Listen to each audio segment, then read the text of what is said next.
So you've been to the unfinished furniture store again, and you're seeing some interesting low-cost alternatives to American hardwoods and exotic hardwoods.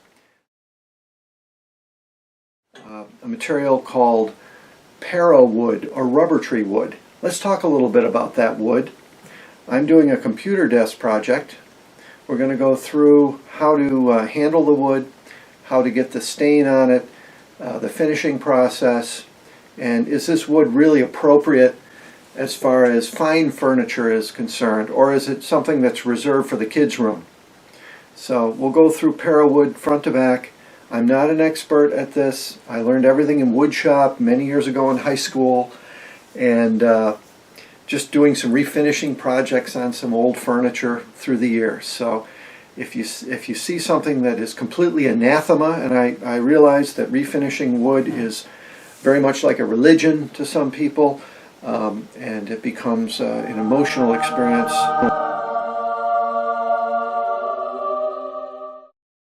This isn't that. This is just some practical tips on how to get a really good performing finish on a low-cost wood. So let's talk a little bit about the rubber tree and Parawood.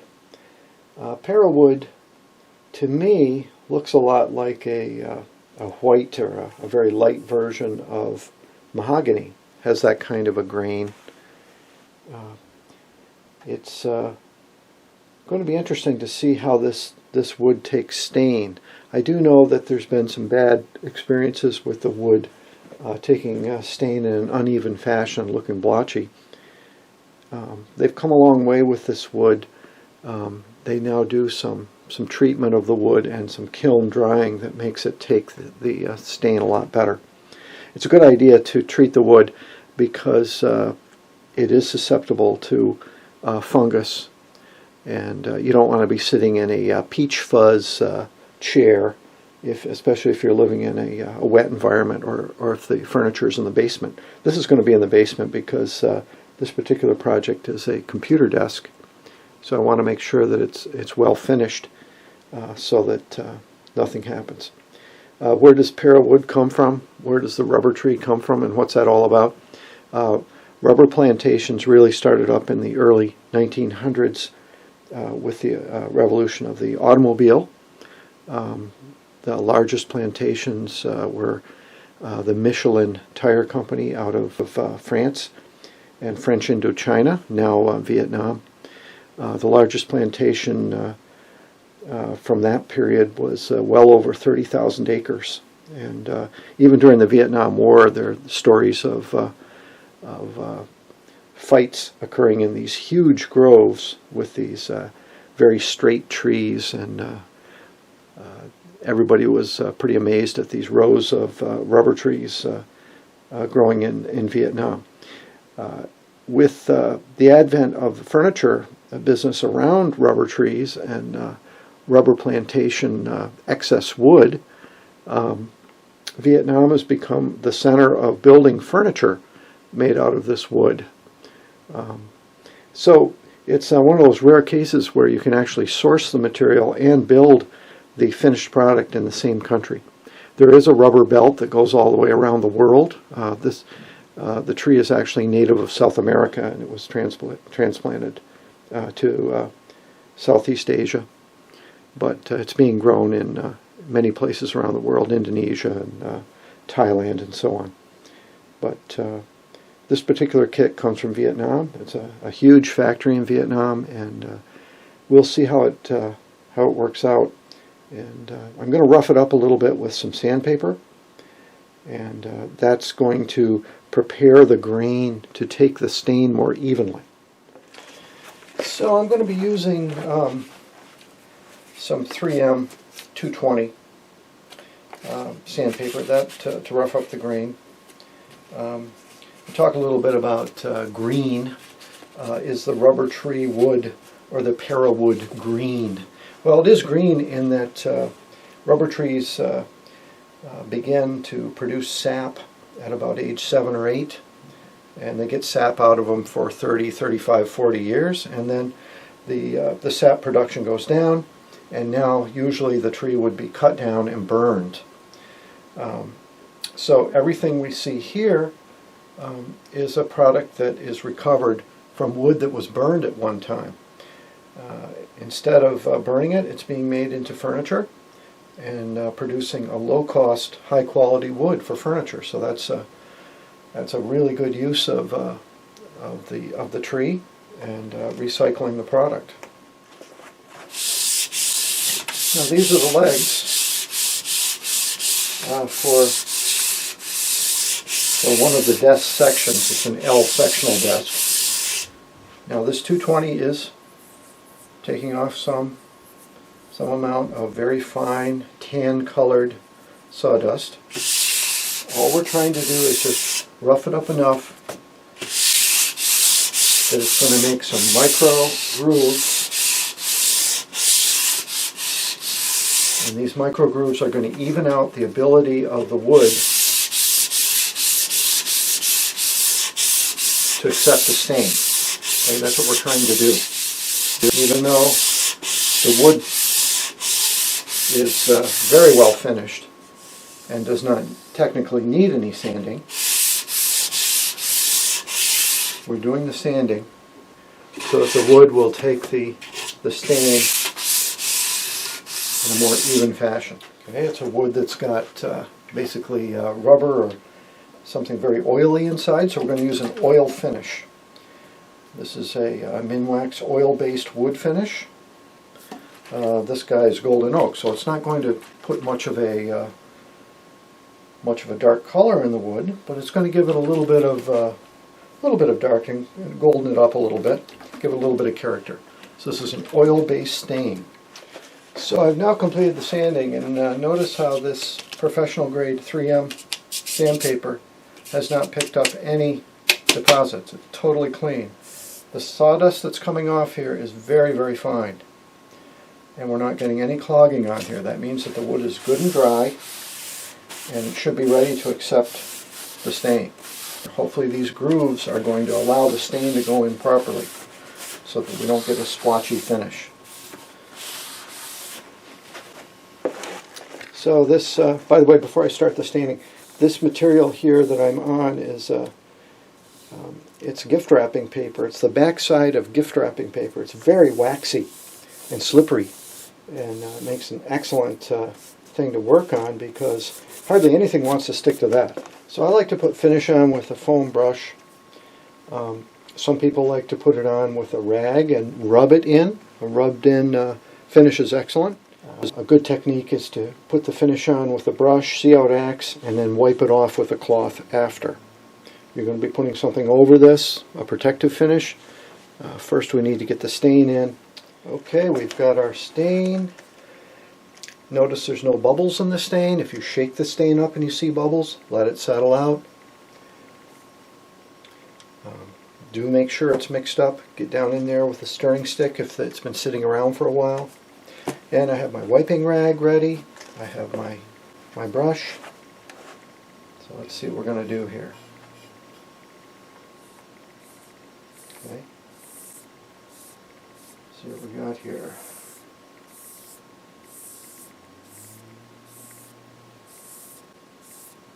What's happening?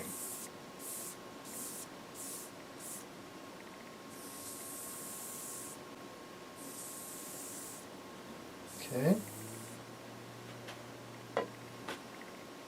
That looks pretty good to me.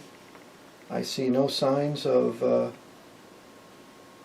staining issues with this. It seems to be soaking in very rapidly. This is real time. It's soaking in just as you're looking at it right now. This is just an experiment to see how the wood soaks in the stain. Somebody might be asking, why are you using Minwax? It's very expensive, hard to find sometimes. Well, I've been using Minwax for little projects probably since I was a kid, and my shop teacher recommended it.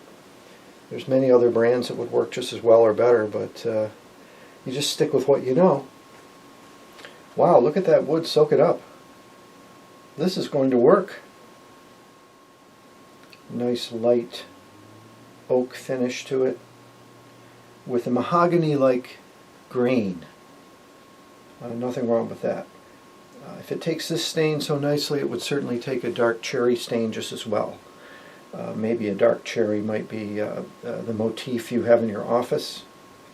Maybe you like the darker cherry color, or maybe a dark walnut color. I wanted something a little bit lighter. So already we can see that's dry, completely dry. It's taken it in completely. It doesn't even require the wiping rag. Nothing. It's all gone into the wood. So how do you tell the true color of a stain? Well, we can see that it's pretty dark. But if you want to see the ultimate color of the stain in the roughest wood possible, the easiest way is to take a crosscut member, like the bottom of the table leg, and paint the stain right on. There you go. Now you're seeing what probably represents as dark as the stain will get on this wood. By the way, while we're putting the stain on the top and the bottom of the legs, nobody's going to see it.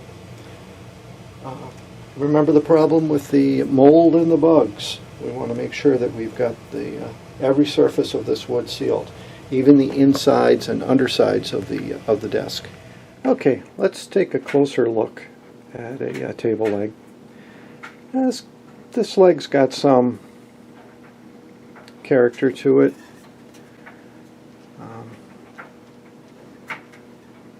Yeah, we're seeing some funny business with the stain around this knot, but nothing jumps out too much. However, I did find a place that shows the splotchy effect that people so fear with this wood. As you can see right up here, we have a part of the wood that's not taking the stain.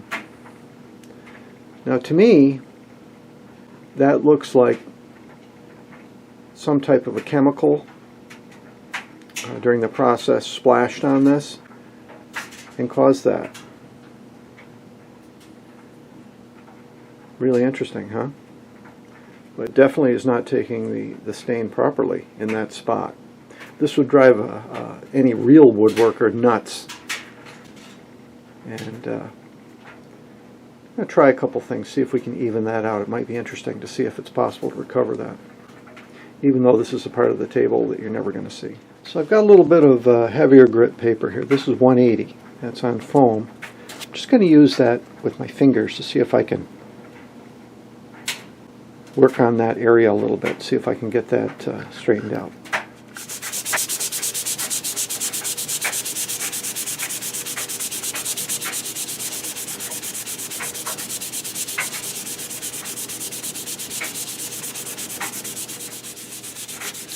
Okay, I'm going with the grain. We'll try that first.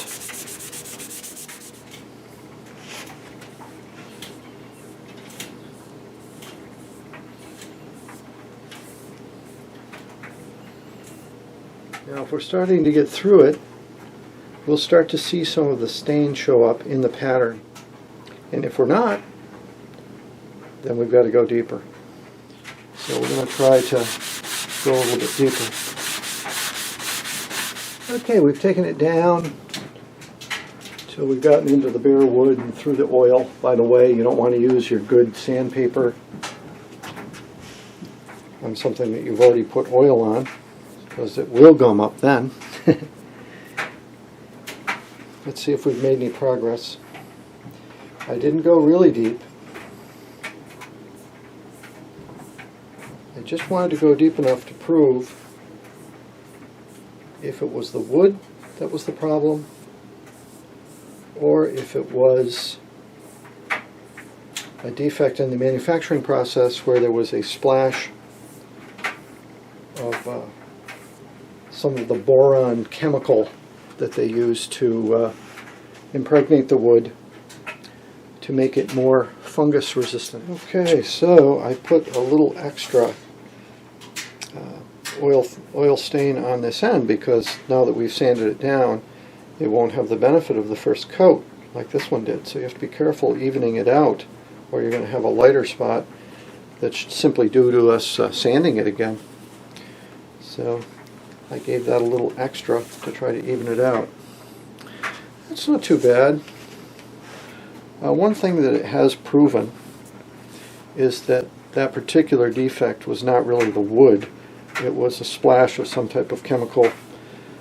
I would say it looks a lot like when you spill Elmer's wood glue on a piece of wood and then you try to stain it and you see that white stain where the stain won't go through the glue. It acts as a barrier. That's what it reminded me of. And of course, in a similar way, of course with Elmer's glue you can use water to try to raise the grain and remove it. Anyway, you can see it's gone. No more funny shape. So that's one way of evening things out and getting rid of something that you don't like in the wood. If we look at this piece, that's not a bad grain. It's not great. You know, this is not the ideal wood for fine furniture. It's got kind of a crazy grain characteristics. Here's some funny kind of bird's eye patterns, and this side is looking pretty good, pretty steady grain. Then you come over and again you've got some interesting patterns. Where branches come out, you've got some knots here, giving you kind of a interesting effect. But we'll see how this looks once we get the finish on top of it. And some of the fine woodworkers might say, yeah, this is not the ideal wood for me. So here's some more legs. This is the other part of the desk.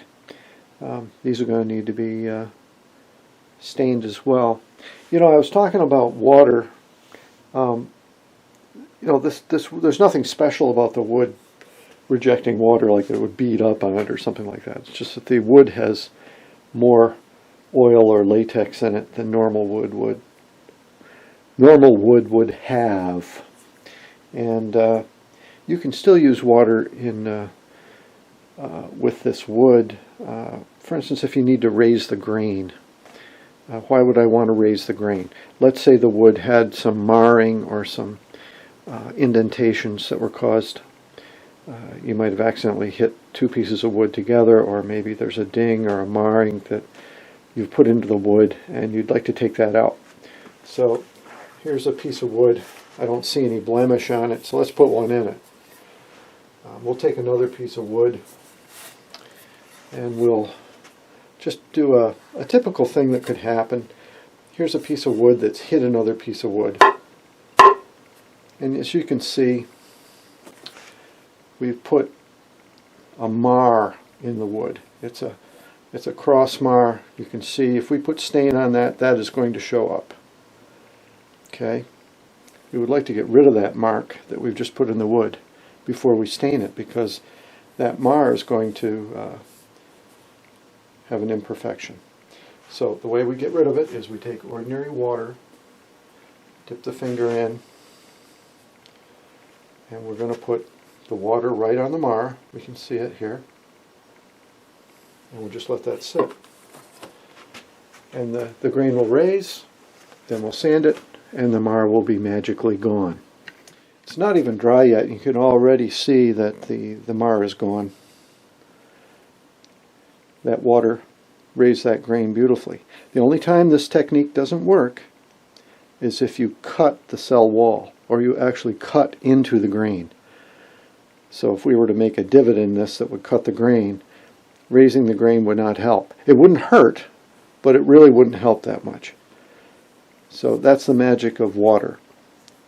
And one of the techniques for doing furniture finishing is to raise the grain before you do your final sanding. So we cannot see where that marring is. It's a little rough though, so we just want to touch that up with the sandpaper.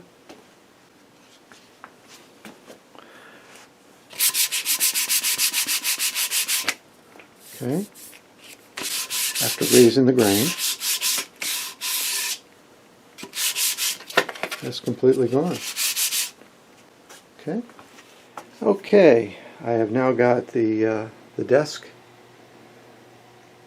on the workspace. And you know, when you're looking at any type of furniture, the way you can tell about the quality of the construction and the quality of the wood is on the underside. This is the part that you normally don't look at. So you know, you'll see things down here like here's a warning. It talks about, you know, it's compliant to the formaldehyde phase 2 laws of California for import, and of course it's made in Vietnam and so on. Now, if this wood has seen any water or any moisture along the way, and let me tell you, they do pack it with silica gel. Silica gel, let's look at that. Silica gel is a desiccant. A desiccant is a type of salt that absorbs moisture. So they pack it with this stuff because they know if moisture does get in, that it will promote mold, fungus, and so on. And we actually have some here we can look at. Here we go. I don't know if you can see that, but there is definitely a little bit of mold that's starting to grow on this piece of furniture. And it was not stored properly. I'm guilty. I left it out in the shed, and there was a lot of moisture this fall, and that's probably what caused that. So it's probably my fault the way I stored it. But again, this stuff will attract that quite easily. What else can we see here? You're also going to see any repairs that have been made to the piece of furniture. And I'm looking at one right now. Look at that. You see that little spot right there? That is a knot hole that has been corrected with some filler. So you're going to see that too. We have a piece of wood that has a knot that didn't look safe, so they knocked the knot out, or the knot came out by itself, and they put some wood filler in there. These are the things that you're going to expect to see. Remember, you only paid about 1/3 what you'd pay for a normal piece of furniture with the Parawood, with the rubber wood. You're getting a big bargain, but there are going to be some compromises in the quality. Other than that, it looks pretty good. It looks well constructed, and we're going to give this a light sanding, and then we're going to similarly coat it, but we do need to put something on it to protect it. We can't leave it as raw wood. We do have to put some type of finish on this wood. Okay, so we're just doing the underside of this table, and it's always good to look at the underside of furniture to see all of the nasty parts. There's a glue splash. You know, nobody's going to see this part of the table. We're just putting a little bit of the oil-based stain on it in order to protect the wood.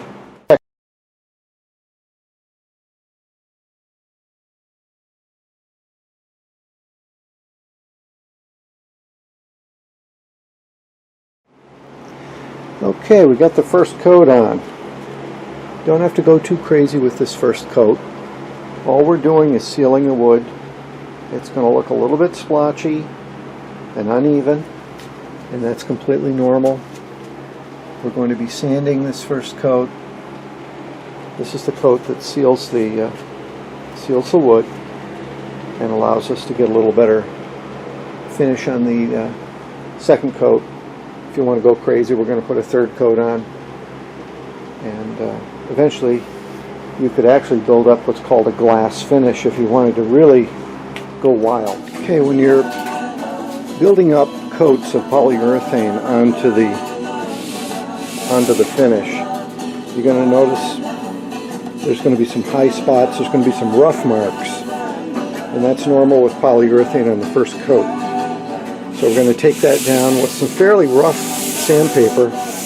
You're not going to go immediately to 600 grit or something. You'll use something 240s, 330s, that type of grit sandpaper on the first coat or two.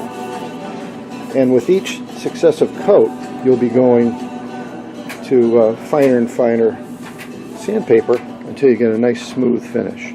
Always go with the grain.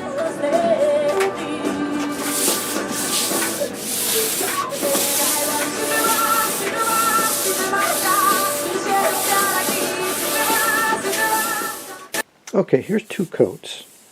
2 coats is plenty adequate for this desk to protect the desk and to be able to use it. We've got 1 coat of oil-based stain and 2 coats of polyurethane on here. That's it. We're done. You want to go a little bit further, and you're going for some kind of a glass finish or some better finish. Then you have to get into some of the more tricky techniques. We could use some finer sandpaper, lay on more coats. We could thin the polyurethane with mineral spirits, or a really nice brush, hair brush, to get a really beautiful finish on here. But 2 coats of polyurethane over the stain is more than adequate to protect the desk in the long term. So this is also the time in between coats that you should be running your hands over the surfaces and feeling for rough spots. It includes the side surfaces, underneath the lips, down the legs, and make sure that there's no rough spots. If you find a rough spot, go over it with very fine sandpaper and then put some more polyurethane on there. We want this thing to be completely smooth with no rough spots. So if we want to get a glass finish, we have to continue to build up coats. And the only way to do that is to continue to put polyurethane on and sand in between.